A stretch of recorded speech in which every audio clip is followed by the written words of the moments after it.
Coffee to Loon. I'm Chris. And I'm Wesley. My cockadoodle loon. Yes, the cockadoodle loon. Cockadoodle. So guys. Wow. We're having a lot of fun, aren't we? You are going to be so excited when you hear what that reference is. You already know by now, Yeah. but we are. Let's tell them what we're doing. We're doing our Coq Au Vin.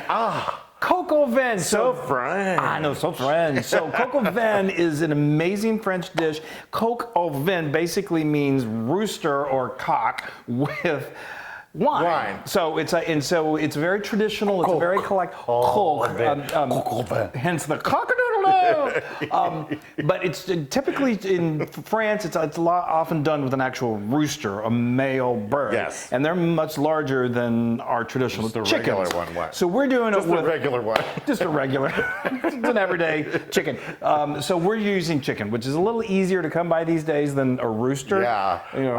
I don't know. Anyway. Well, let's not even go there. Yeah. So, okay, so this dish has so much meaning to us. We, a few years ago, had the absolute pleasure of taking a trip with my mom and dad through the south of France. We started in Paris and we went all the way down to Nice, and we just had, I'm telling you, there was never a meal that we had that was not just everyone. Yeah. I mean, you'd go into just like a little tiny little bistro and think, oh, I'll get something, and it's like, oh my God, this is amazing. So amazing. They take food so seriously in France, and I just love that. And we're excited because we're also partnering with our good friends Pacific Foods. Again, we're using top-notch organic, ingredients. just delicious and natural. That's right. So that's what this is all about. So this dish, it may seem a little intimidating. You're like, oh, I don't know, it's a French classic dish. It's really not that hard. It's not. I actually can attest to that fact. You can, and you have. And it just takes a little bit of planning. It's a little bit of technique, but it's not hard technique, and it's really great. So And you waste a bottle of wine. that's the only but when you take that first bite, you're like, okay, it was worth it. That's why you just get, you buy a case of wine that you cook with one, and then you got the rest to drink. Yes. Okay. Speaking of the wasting the wine, let's tell them about this purple chicken. It's not wasting. It's no waste. It's like in making the wine as good as it possibly can be. Well, let's talk about the purple chicken. Okay, let's talk about purple chicken. It looks really gross right now. I know. I'm going to go ahead and give you that. But just wait till it transforms into this. It's incredible. That doesn't look gross. It just looks like it's been soaking in wine. That's true. Which it has been. It has been. Okay, so let's start off. Let's start. Now, you're going to want to start this in advance. I'd say the day in advance, because we love to let this soak in the wine for 12 hours. You can do it for 4 and it's still going to be good. Or 8. 4, 6, 8. Who do we appreciate? But anyway, so what we did is I got you want anywhere 6 to 8 pieces of chicken, and you definitely want to do chicken. You do chop up a whole chicken. I don't typically use these with. Well, I got to get this off my heat. I got my cooking stuff going on back there, and I don't want it to burn. So anyway. Yes, you can use a whole chicken, but I don't typically use the wings in this. Right. If you So do, you're using breasts and thighs and legs and skin on, bone in. That's really critical for this. You can use all thighs, all legs, all breasts, or a combination of all of that. What's your favorite? So anyway, so what we did was I just put those in a nice big bowl, and then we're going to add a little garlic to that. So what I like to do is I get 3 cloves of garlic, and I like to press it. So you just really smash it. And the way I do that is if you have a garlic press, that makes it real easy. Just scrape that garlic through that garlic press. Yeah. If not, no problem. You can just finely mince it. It's still going to imbue all that, or infuse all of that wonderful flavor. And then I dumped a whole onion that I roughly chopped right over the top of that. Okay, and now comes the big bottle of wine. Good old bottle of wine. So if you're going to do this, we first experienced this, I believe, in Burgundy, the Burgundy region of. I think it was Burgundy, but anyway. So go with a French wine if you can. Get a good Bordeaux or Burgundy. A hearty red. Hearty red. And it doesn't have to. Do not have to break the bank. You don't have to spend a lot of money. It has to be. You have to be able to drink it to use it. But you don't have. But there's some expensive French wines out there. Right. You don't need to do that. Just a good quality, solid French wine. Right. Pour that in, okay, and then we're going to add a teaspoon of salt and a 1/4 teaspoon of black pepper. We're going to cover that with some plastic wrap, and then it's going to go in the refrigerator, like I said, for a minimum of 4 hours. I would prefer it be like 12 hours overnight. Okay. Now, like I said, we are cooking, so let me tell you what I've got on going on over here. I've got my nice large Dutch oven. A Dutch oven is great for making Coq Au Vin. If you don't, you can have one of those. You can just use like a nice large skillet. Just it's got to be sturdy and a little deep. A little deep, like me. Okay, so what we added to this, we heated up our Dutch oven to medium heat, and then I added 8 ounces of chopped smoked bacon. In France, they call them lardons, and they're like big old pieces of bacon. Hearty bacon. But you cook that until it's nice and crisp, and then I just use a slotted spoon to remove the bacon from the grease and put it on a towel, put it on a plate that's been lined with paper towels, and then just set that aside. Okay. Now we've gotten up to the point that we're ready to start cooking. So hand me you did actually have to take the chicken out of the wine. Oh, I didn't. I skipped that. Okay, let's go back to that. So you took the chicken out of the wine after it's been soaking for 12 hours. And then what we did is we got another bowl because we want to save that red wine. And what we did is just kind of put it through this colander right here. But with your salt, you salt and peppered that those chicken pieces again. We did. So we removed the chicken, we salt and peppered them, we transferred. See, when you forget things, I have to jump in. I appreciate that because I'm so excited to get to. I don't want my bacon grease to burn. But anyway, you're going to save these onions because we're going to put everything to good use. Yeah. And then we're going to braise the chicken in white wine in just a little bit. Okay. Now you're ready to move that chicken into your pot. Let's move that chicken, shall we? Okay. So now you left me with the red wine. I'm not going to drink that. That is not good wine to drink. At this point, do not drink it. All right, we're placing that right in there. Chicken wine. And just hear that sizzle. Chicken, oh, that's a good wine. What is it? Chicken wine. Okay, now we're just searing this, and it's going to lock in the flavor, and you're going to have to do this in batches because you don't want to overcrowd your pan. If I can get my chicken. There we go. You got slippery chicken? I got slippery chicken. So we're going to let this go just for about 4 minutes per side, and you're going to wait and you're going to see that incredible red flavor. It's just a red hue of this chicken. It's wonderful. Amazing. So we're going to do that, and then we're going to also come back after we're done with that chicken, we're going to saute this onion. Oh my gosh, it smells like a French bistro in here. Oh, oui, so good. Okay. Look at this Look chicken. at that chicken. Is that, I mean, it's not fully cooked yet, right, but it's already, look how it's got that, it's gone from the purple to a nice burgundy. It's like a bronze almost. I'm just always, when you do that first flip, well, let's tell them. So we remember what we did is we put them in the Dutch oven with the bacon grease and let that go for just 4 minutes. And then when you flip that over, you see that first color to me, which is just like, oh my God, it's so beautiful. It's really gorgeous. Let that go for another 4 minutes. And again, we did these in 2 batches. And then just remove the chicken and put it on the chicken. And then because we're going to finish cooking, we're going to braise it in just a moment. Yeah. But now okay. So then once we finish that, we took those red wine-soaked onions and we dumped them in the Dutch oven. So they're just going to continue to build that flavor. It's just the smell is amazing. It really is. So we let those go for 6 minutes. Just get them nice and translucent. Get them nice, soft, and translucent. And then we added 2 tablespoons of all-purpose flour to that. And what that's going to do, who is that going to? You're going to roux it up. We're going to roux. It's very French. Roux the day. You will roux the day. You forgot to make a roux. So anyway, so what that does, that's just going to help when we start adding all of this liquid. It's going to give it a nice little thicker consistency, which is perfect. So now we're ready to really start building the flavors. Yes. And so let's talk about the different elements that we're going to be adding into this. Well, we've got these incredible porcinis. They are so... They're dried porcini mushrooms. They smell ridiculously good. They're so great. And what we did is we boiled some hot water. Because they're dry, we want to reconstitute them. So we took these out, put them in a bowl, and we added that boiling water to it, and just let them sit there. And then you see this liquid here? We saved about what is that, like a third a cup. A third a cup of that liquid. And then we chopped these guys up. Nice little rough chop. So we're using 2 mushrooms in this recipe, and we'll talk about the other ones in just a moment. But dried porcini, it gives a depth of flavor that I think is amazing. It's so great. This is like, this liquid here is basically like mushroom stock. It's so good. Totally. But and then we also have this. Sorry, well, anyway, I just was going to interrupt you. say, but these are usually found in the produce section where your mushrooms are in most well-stocked supermarkets. If you can't find them, and you can also order them online, but if you don't want to and you can't find them, this dish is still delicious without this. But this is just something that we love. Really, like that nice, like I don't know, like kind of woodsy kind of thing, but woodsy in a good way. And then we also have this cute little, what do you call it, Chris? A bouquet garni. A bouquet garni, which is tarragon, rosemary, and thyme. Right? So yes, that's correct. So a bouquet garni. You have to say it just like that. Bouquet garni is it's just a bundle of herbs. You can use. I definitely would. I love using thyme and rosemary in this. I happen to have some tarragon, but you could even use parsley. I sometimes use the leaves of the celery. It's just going to again impart more of this flavor. Okay, now let's talk about that. Yeah. So and we're also going to add this incredible chicken broth, which is from our friends at Pacific Foods. This is actually organic, free range.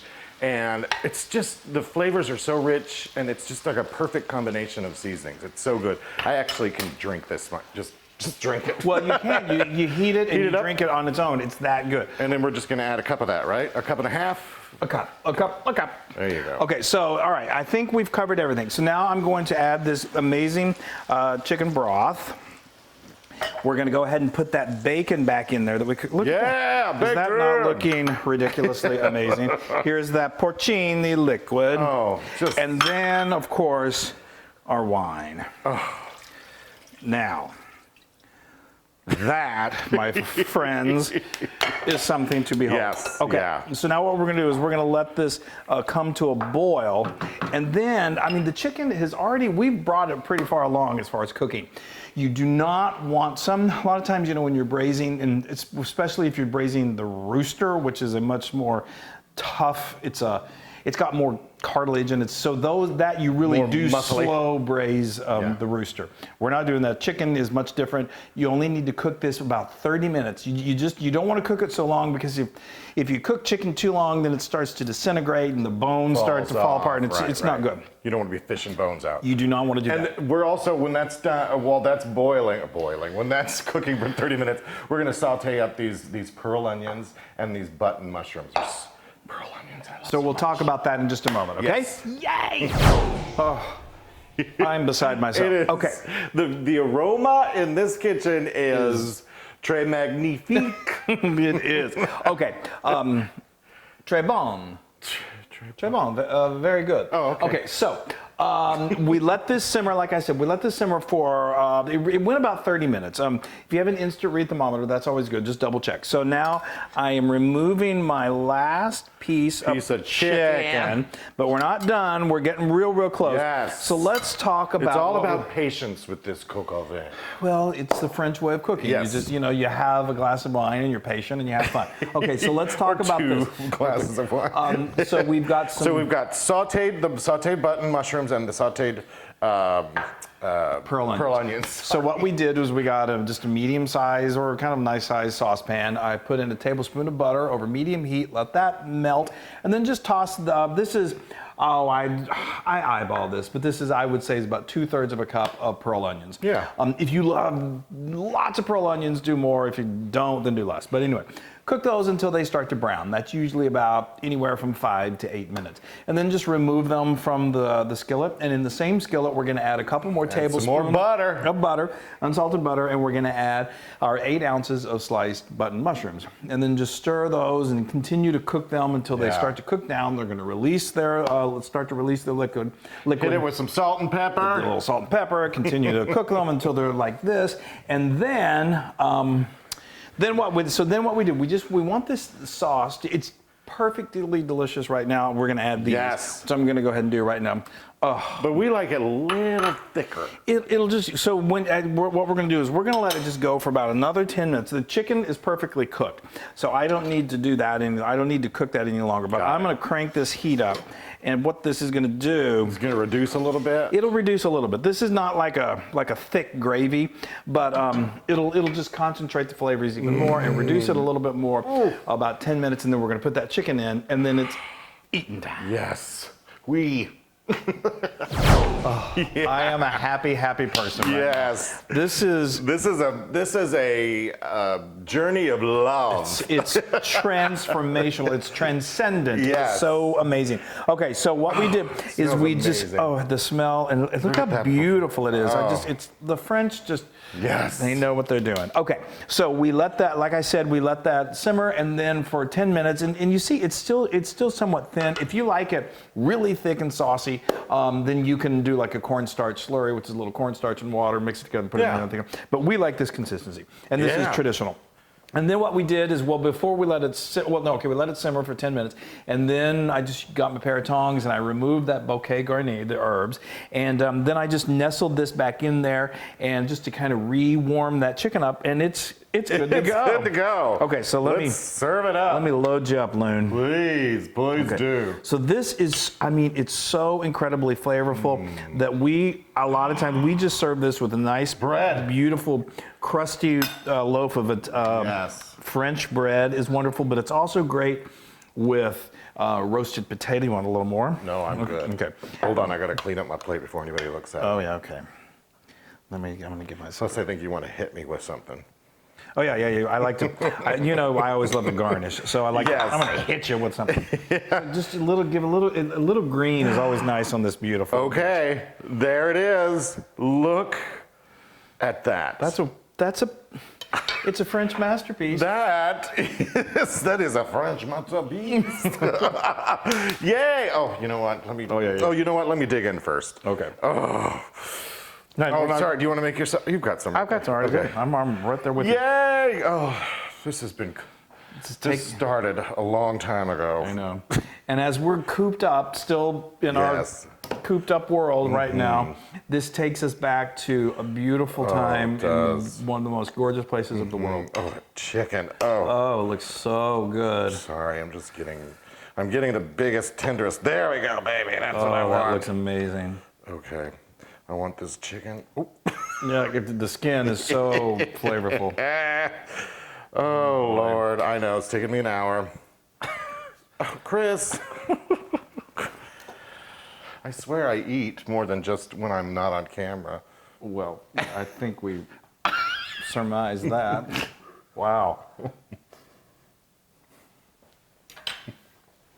That's insane. It really is like the best. That's amazingly, ridiculously, deliciously, oh, The depth of flavor is beyond profound. That you could tell that's just been sitting in these juices and that wine. It absorbs that wine, I know. Oh, I can't It's even. red and juicy and delicious. I need to get a little tomato.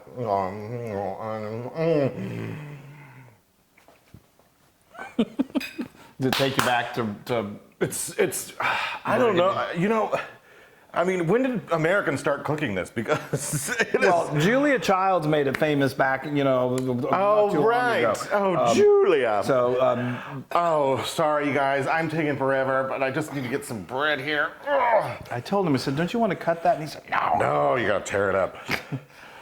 Okay, this is it. This is the broth. It's insane. Okay. All right. I need to hear some words from you. Wow. My eye. It startled the dogs. This is 1,000% Loon approved. 1,000! Wow! I'll tell you how delicious this meat tastes. It's crazy, right? It's so good. I'm so excited. Maybe it's because it's the bone in and the It is. skin. I'm telling you what it is. Yeah. It's the French.